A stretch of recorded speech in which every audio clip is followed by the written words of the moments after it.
Chairman, Mr. Ebufu be bia dubia no ombrefo. Because NDC for odumoye zano ase edu nkatia bevlo latte ana won painful the voice were from when you atena ho was look azi medu no oye party nasem odu baby no NDC one painful nyana won tum nkasa it took Ablakwa Sam George Suwini na mana waba parliamenter these young ones ena na wo kasa ahyese no eventually they are in power. But what's NPP paying be him say? Onya hwemo bia beke bia yate but obey. Judiciary is under attack. A case goes before a committee. What's the 3 petitions? Then eventually when one petition is heard, the next moment is that a report is written, a recommendation is made for the removal of the CJ. Meanwhile, there are 2 other petitions pending. And those 2 other petitions, you've given a date for hearing. Then you panambra. So what has become of it? Ikuwa enyansafu woman, ikunu onkokan. Ikuwa enyansafu woman, ikunu onkokan. Pochonyo. Chechim. Ninchem nye de. Nyansa pi bakuma. Debia ena wenchu nam. Nambom iya okwase zema party na. Party onye nkunimzi. Wuntumi hwe sisi sama wodidi wuntumi. Hwe ehawa wuntumi rukom. It has become his personal fight. No. If they touch wuntumi, wasn't saka wuntumi a, wasn't saka NPP. I am taking this opportunity to call on the party. Let's rise together and come together and fight for our party members.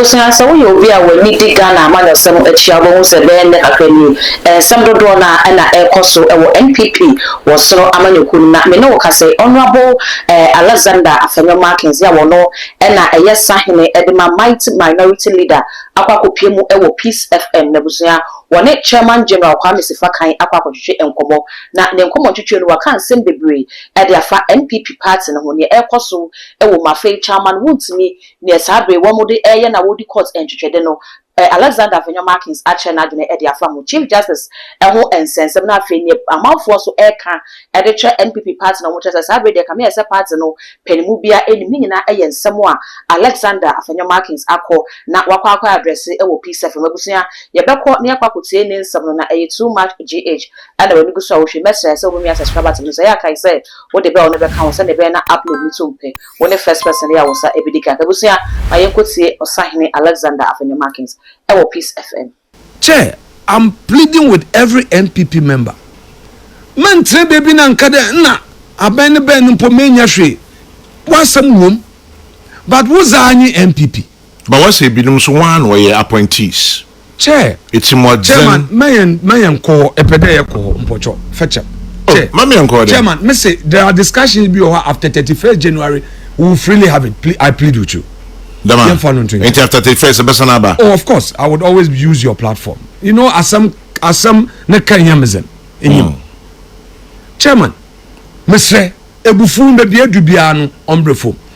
Because NDC for odumoye zano ase edu nkatia bevlo latte ana won painful the voice were from when you atena ho was look azi medu no oye party nasem odu baby no NDC one painful nyana won tum nkasa it took Ablakwa Sam George Suwini na mana waba parliamenter these young ones ena na wo kasa ahyese no eventually they are in power. But what's NPP paying be him say? Onya hwemo bia beke bia yate but obey mobi beke bia yate ame Afenyo Markins ameti he at 47 soon to be 48 masumi ye paying wo party no. To the judges of our country, let me say this to you. Our democracy survival depends on you. Na sa wadwenye de betra honum na chocho so manu ehu odru a obodru egu ye nyina yedo Young judges from Supreme Court to the District Court. They should know. Say, why doing you there? Kwani. Look, Chairman, I wish you were in the courtroom while brought in the case. A judge, a case is brought before you. As there, I remanded for 2 days. Uncle Nombra, Oba Friday, I was the lead counsel for Abronye. I mean, I'm not a lawyer, Payna, make say. The police did not even ask for remand, Chairman. The police did not ask for remand. And the police did not say that they needed to even further investigate. Once something and even so, they were not ready to start the trial. Then the judge came, said, oh, the case is against IGP and all citizens are not equal. Some are equal than others. No kokoti, animal farm. Intinu because of Ojay Abronya, it's a threat to the security of the state. Intinu Uncle Reman. When pressure banodono, then the Attorney General went to file a process to vary the terms and then they release Abronya. What has become of the case? You see, our judges must know that they are an oracle. An oracle. What an oracle? And once you compromise that, you are bringing chaos. Into one chance maybe Panda is on the cards. Hey, look, NDC for a pair 1G seat in now. They should connive with the court and take all the seats. And do you know, sadly, within 24 hours, they served the order on Parliament and on Nindam. Meanwhile, I would judge in yesterday, Friday, and I will judgment be ready. I bet in a courtroom 2 minutes. They say, my ruling is ready. I hereby order not buying. Court case, you were friend and court adjourned. Na adjourned court. Okay. Then when judgment is already, and we are hearing things that it be in for judgment Branayan Shede in Kuman San a release. Why? Osro. Warankasa is you are ready with your judgment. You are high court judge. One case. If indeed you are ready, actual judgment, the man in you as a judge, you should have released a judgment that same day. But young friends may be ye because yen yonum NDC for Adibia worry yanu odoho. Sir, if ended that, it's in maybe ankoye. Now, sir, it's a reset, and you are making it worse. Judiciary is under attack. A case goes before a committee. What's it? 3 petitions. Then eventually, when one petition is heard, the next moment is that a report is written, a recommendation is made for the removal of the CJ. Meanwhile, there are 2 other petitions pending, and those 2 other petitions, you've given a date for hearing. Then you panambra. So what has become of it? Friends, maybe you. And a case of Ghana, now what threat? Now what attack into Nanakasa Preku into Mankasa. Chairman, you be Yarin Shahroba. Ahrobashezi on ye. Numbum asamanu more than Yabaka. Yenyanum NDC for no. In there, a Kasana war attack. But for 8 years, nobody attacked Ablakwa. For 8 years, nobody attacked Sam George. Even Sam George, those days, no social media posts. Look at Ablakwa, how he took on government. In there, Muse Muhiya presidential jet. In the Mukoto presidential jet, in billions. When women banking, you do not even have sufficient allocation for them. Today, government is not even spending ministries. There are no releases. Ministers won't but they complain privately and they murmur. Then you say that the economy is growing. For those who are seeing the economy growing, I say you see, what's it, all the is it the lizards or the frogs are lying prostrate? But with time, belly ache. You fear? Obama wanna that what the flat, what the flat. Yanko back to the courts. Atima Thadio sorry I can about Afenyo. Oh, Ose awon former Chief Justice Tokono we busuafo. Awon former Chief Justice Tokono wo bokushia tafre. Inti ne man no Chief Justice no is set a record. Awon pa court nya judgment in BBI in less than 2 hours. I'm sure you've heard about that. What's say our kande the judges judiciary yenhwe won ye one na wo cry democracy na zeno. A majority leader no you were in Kwesi Bronyen Bofo, you in cahoots. And your Chief Justice, our own USA Tokono, a sense we ye bushing finti, what a chin you may be mao, a menya home for so Supreme Court. Chairman, it's from a fellow lawyer. Chairman, yes. There are people that you respect so much. The washers the worker can send out of respect for them. You allow time to answer them. That's and there are things that people will throw in for the purpose of diverting attention. There are some maybe owa nkrofo ya wodri wadwene fi edwuma na are ye no do. Inti ihune dama inyano nkasa ho because edwuma ye look numu attacks p even in parliament. You are on your feet. Reka sembi abananyi to there. Oh, Damazi, one better one. Now why should I wait throw BB in? Or ye tests. Inyan semina no obirika or the ihona izechi. In court, a lawyer, na a file BB wakota. Judge Oba, na sama obi saying there, what is the issue? You set down issues for trial. Chairman General Pocho. So a file who statement of case. Na atron semi p. Answer na judge bobu wasamono. Ose set down the issues for trial. Inti bonda sama atroni nyina no there's only one issue. And there are two issues. So when it comes to the judiciary asama worker what is the issue?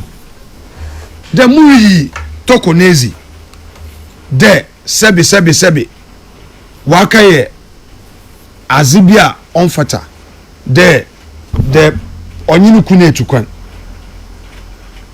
Aquentra is backed by policy or predating. Issue 2, Mose on committee. The issue is whether or not there was a fair trial. And even the process leading to the recommendation of new removal or a fair and through due process, we have questioned it. Whether or not in the whole process, her human rights are being respected or being abused. ECOWAS court has pronounced on it that there is a manifest breach of many human rights. Therefore, there's prima facie case or they will determine.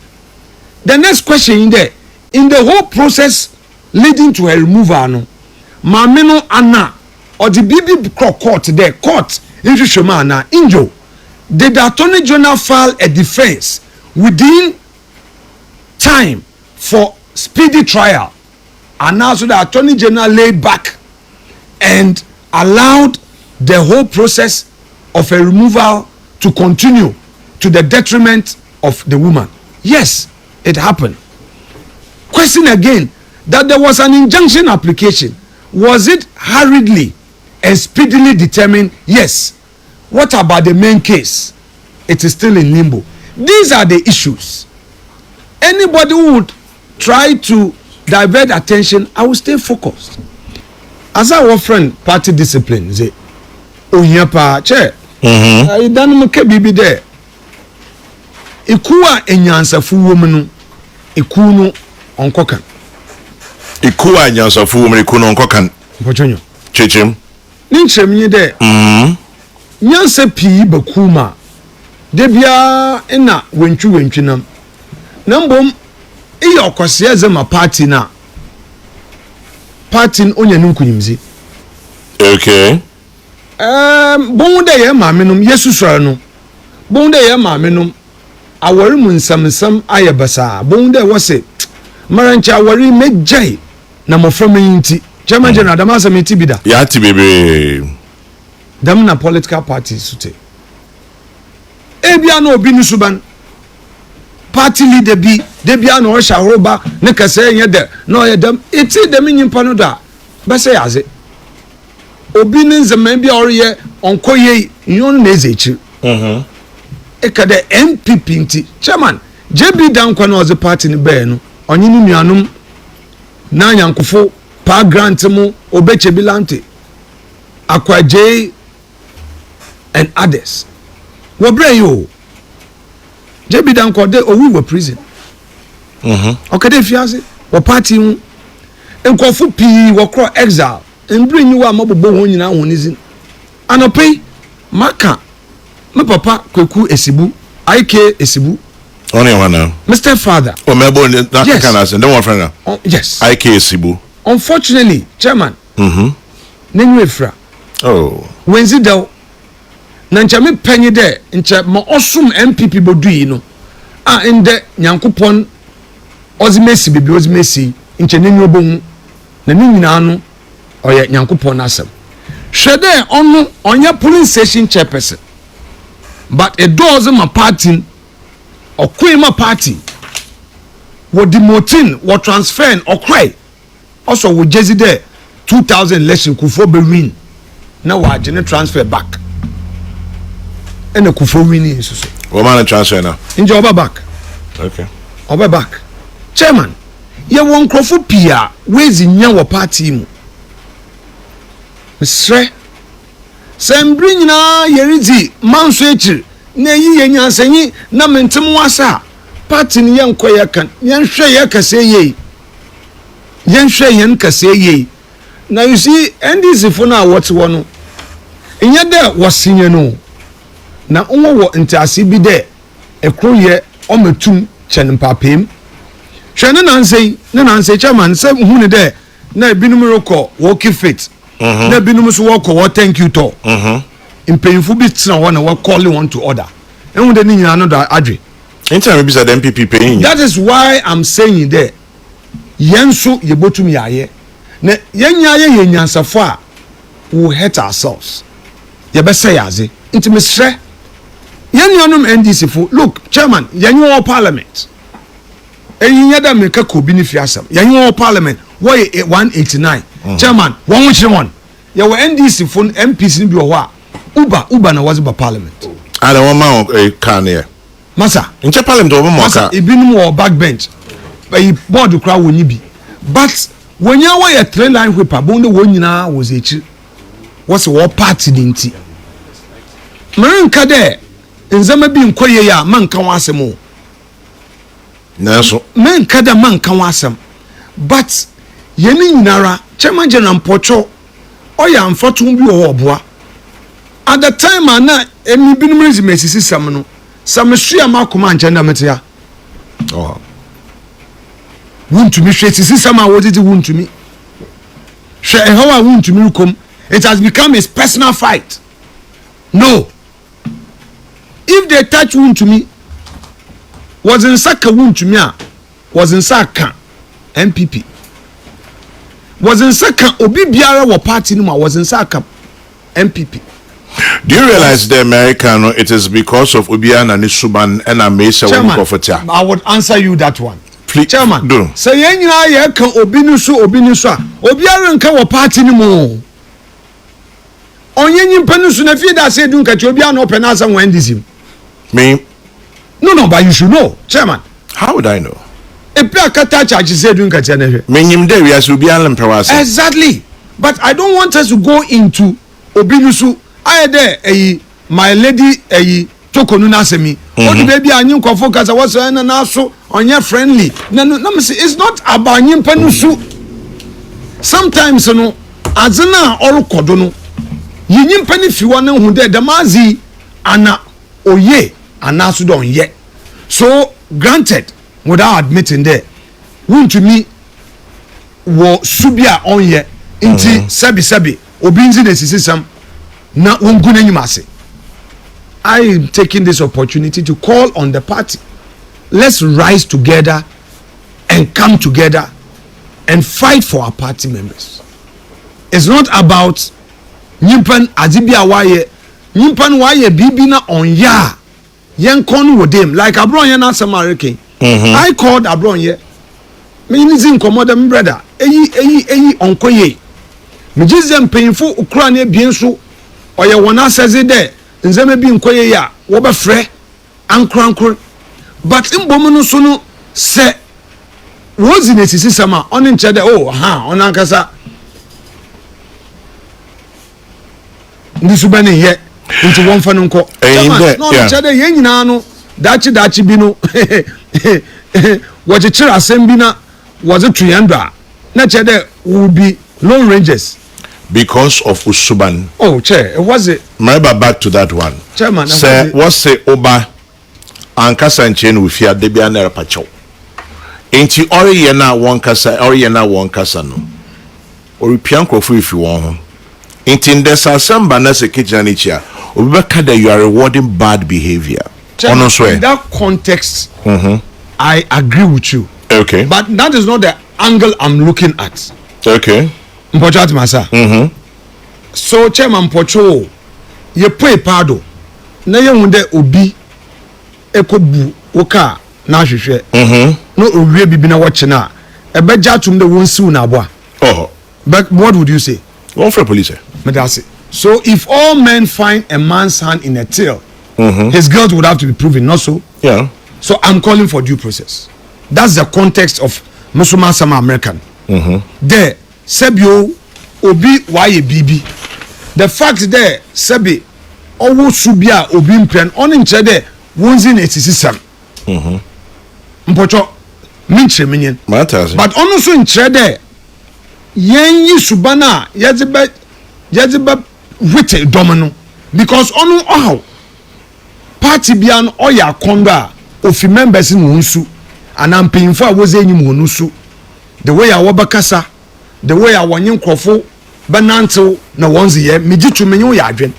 Into Menu Yadrin Susu there. In the maybe one of your members in the warrior, not on ya or there, would jay or them paying for Kawasam, Menu Yadrin. Okay. But I make cases Susu is there. Onu Susu in Chede Sabi. Esisi sembia on Sanforten won fenzi one. Matano Sassi. Medase.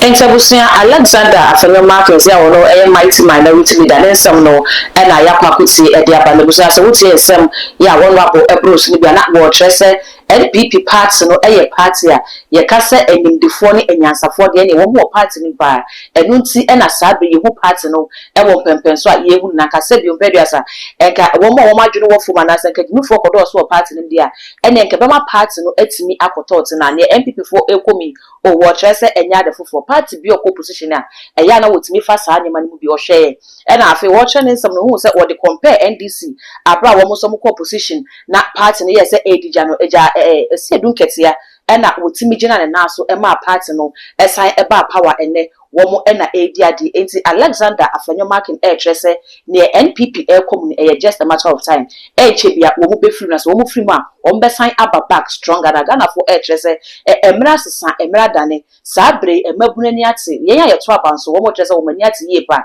enti ensem bia womo kan ne womo ye enya ade a internet no eya na ne refinti NPP for be ya womo nya ahwe fi se ne womo ye womo a na ebeko edi etia womo mesre se wo beja wo comment wo comment section ho edi aba all the social media handles no too much GH or subscribe like no share na for so enyi bi ahwe makra